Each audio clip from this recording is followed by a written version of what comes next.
Don't forget to like, follow, subscribe, and turn on notifications so that you will receive alerts when there are new episodes. Go get it. This what I tell 'em.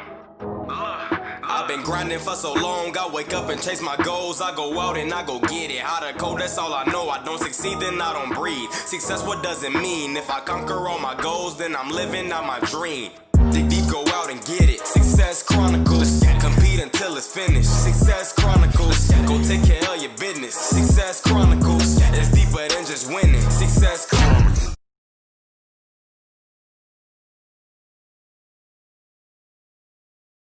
Yeah. So for me, I think, the mindset is where it's at. If you can control the mindset, like you don't even know like the beauty of, being able to control like your thoughts and your mind and have intentional actions. Like you don't even understand the how fast your trajectory is gonna fly, when you learn to control that mindset.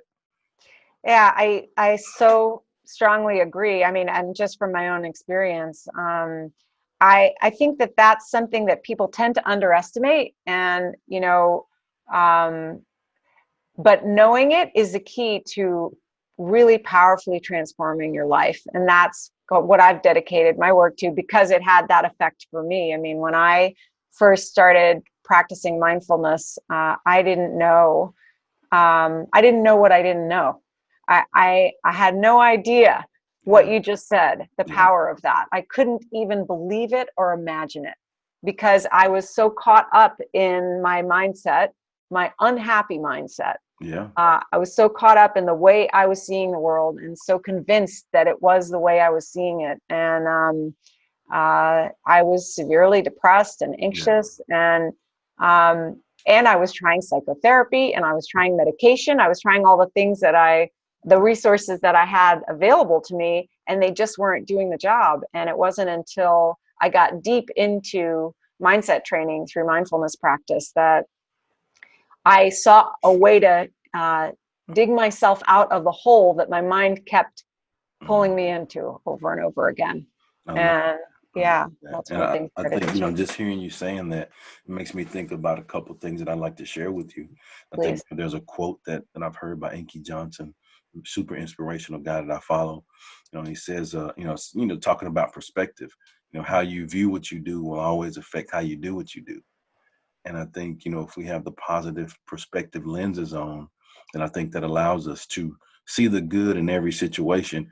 Not that there's not bad there. I mean, let's Yeah, be clear. Like, I mean, yeah. there are some tough things that are going to happen to us, but don't wallow in that. Right? You have to find the good in those situations, and that allows you to take those baby steps to grow and move forward.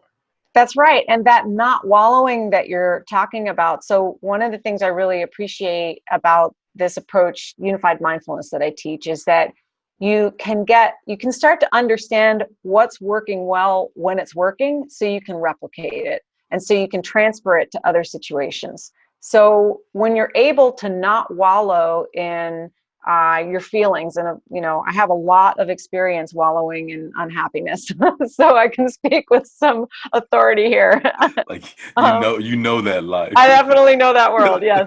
Um, so when we manage to not wallow, then what's going on there for us? Well, it so the approach that I teach, unified mindfulness, it has a skills-based way of thinking about it, that we're developing specific attention skills.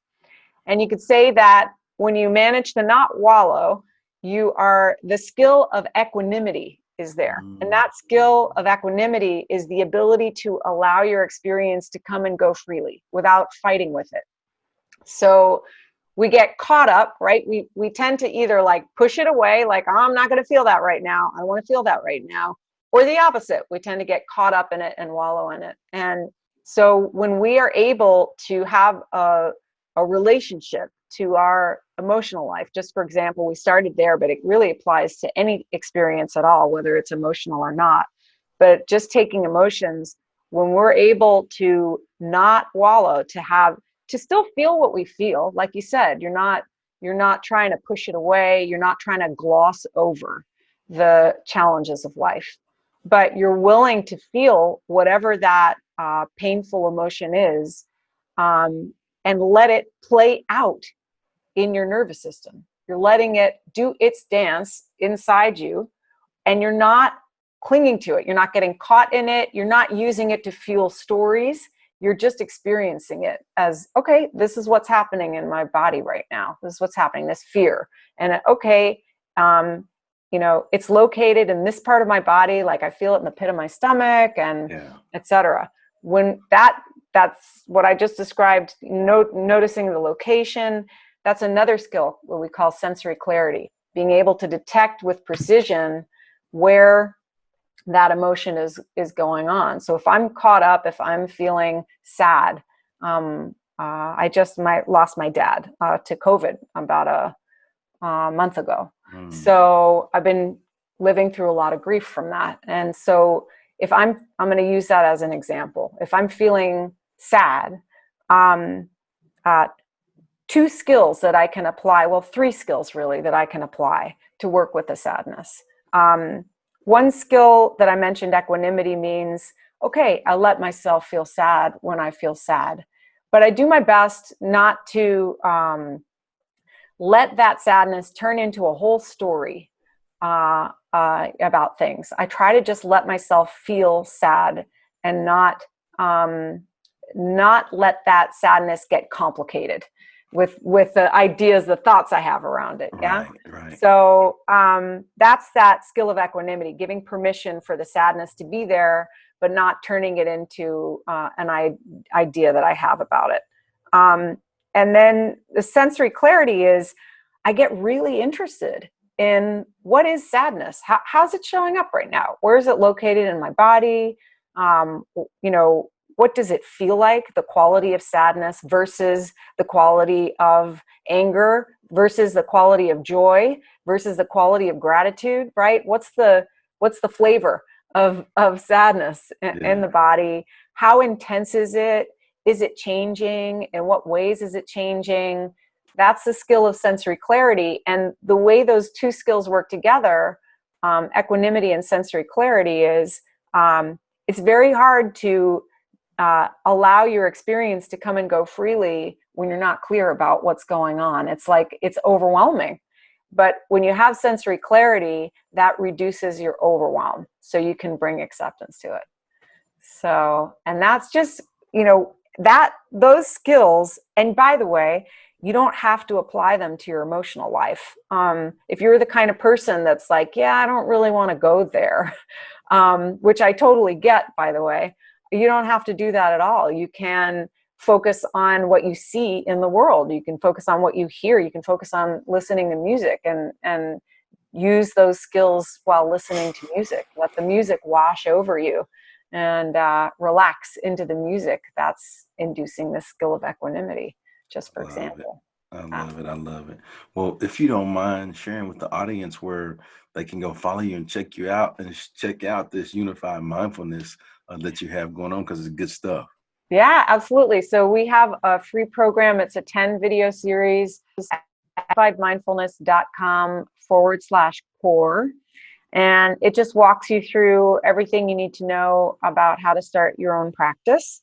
And it's the one skill I didn't mention is concentration power. That's kind of the easiest one for people to wrap their heads around, that you get to focus on what you choose. Mm-hmm. So, we all understand that, like you were saying earlier, just to be able to leverage your attention as a resource and apply it where you want to, and let the other stuff go by. That's such a powerful skill. And it's something that we can develop. We can work that muscle of concentration out. We can make it stronger so that we're better able in all situations to place our attention where we want and let the other stuff go by. We have greater control over our attention. So that's that skill: concentration, sensory clarity, equanimity. And the last thing I want to point out is what you said about this is fun for me, you can tell. No, that's good stuff. Like let's get it. Let's go. It's good stuff.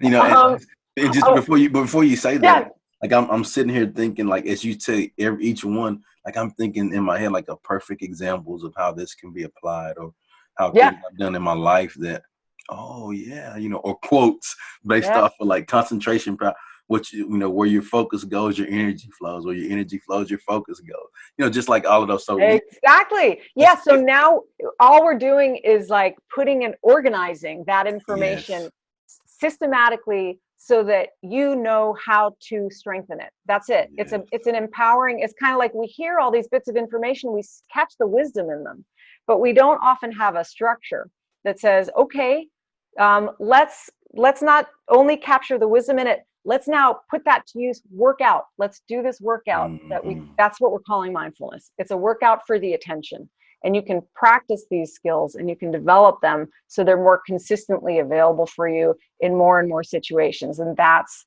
the game, really. That's kind of the lifelong journey of mindfulness. It's a practice that we keep on remembering to do, because otherwise we get caught in our habits, and we weren't taught this stuff in school. So, well, let's hope we can change that. Please, right? Yeah. I That's mean, it. I often think about what my life would have been like if I hadn't, if I had been taught this when I was young, because it's so helpful to me as an adult. But a lot of the time I have spent as an adult is undoing all the stuff that Yes. became a Yeah. habit as a kid. So, And I think, you hit on the big H word, and that's big for me. Like I said, like everything that you said, like I'm thinking of situations, I'm thinking of quotes that I have, or things that I've applied based on my life experiences. And you talk about habits. I truly feel that habits allow you to create routines, right? And then when you have those routines help you build consistency. All right. completely. And then from that consistency, you gain trust. And so, yes, and others trust you around you because they see and know that you're consistent. But the bigger picture is that you build self-trust and you prove to yourself that, hey, you can achieve some great things. Exactly, exactly. And to understand that mindset is a habit that you can improve. Yeah, that's it. Boom. Yeah, Yeah. that's it. So, and when you talked earlier, you started saying, I loved hearing you talk about seeing the good, right? Yes. So, for a lot of us, for myself, people used to tell me that, and I used to be like, yeah, Whatever. yeah, Yeah. I don't know what you're talking There about, is no because good. there is no good. I was walking around feeling too miserable. And that's where I was stuck at that Yeah. time. So when people would tell me that, I kind of like, shut it down. But once you understand that you've got these skills, and you can work to, for example, concentrate Yeah. on good things, like just even, concentration, you can use it, you can leverage it to look at something beautiful, listen to the Mhm. birds, or listen to your favorite music, or what have you, to be intentional about focusing on that, not to gloss things over, but to give your nervous system a little momentum of positivity, so you can Yes. have more energy to apply to, doing the things you want to do, having the kind of impact you want to have, making the kind of changes you need to make. You need to have enough positivity. Our minds have a negativity bias. We're used to being problem solvers, and so we get caught down that trail of, seeing problems, always seeing problems, seeing problems, seeing problems. And you got to counteract that with intentional positivity. And if you can't have intentional positivity, here's what's key: that doesn't matter. There are other ways you can develop your skills. You can do it, going back to my first example. If you're feeling grief, you can do it by working with the grief. Or if you want to just focus on exercise, right?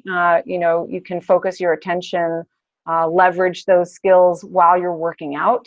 You can do something as simple as focusing on relaxing your body. So once you understand that there are specific attention skills that you can develop to have this to improve your mindset, then kind of, the sky's the limit. You can find places and situations to strengthen those skills, and you're kind of up leveling your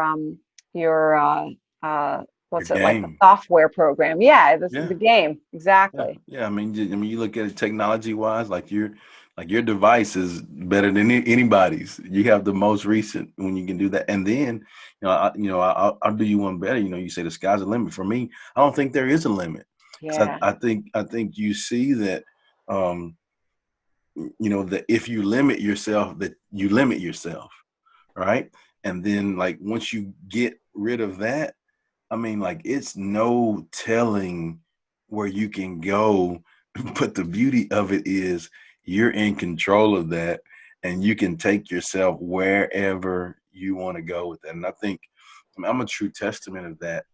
Again, like I said, when you were talking about all of those things, like, I'm thinking about, how I was raised. I was raised to be a positive thinker, in my house, with faith, and the big man's gonna take care of us. I don't know, we don't have money, but we're gonna be all right. I was raised to see that, hey, within that struggle, there's some things that you can learn from that, and to have the awareness that, within that struggle, or things that you're growing through, not going through, the things that you're growing through, when you have the awareness to see that good, or see the learning lessons in there, now it sets you on fire when you can take those things and use those to help others, just like you are, like, in this case, like you said, well, I'm gonna just talk about one. Well, now I'm gonna hit you with three. Okay, well, I got a fourth one. you know I'm like, hey, let's go, I get it.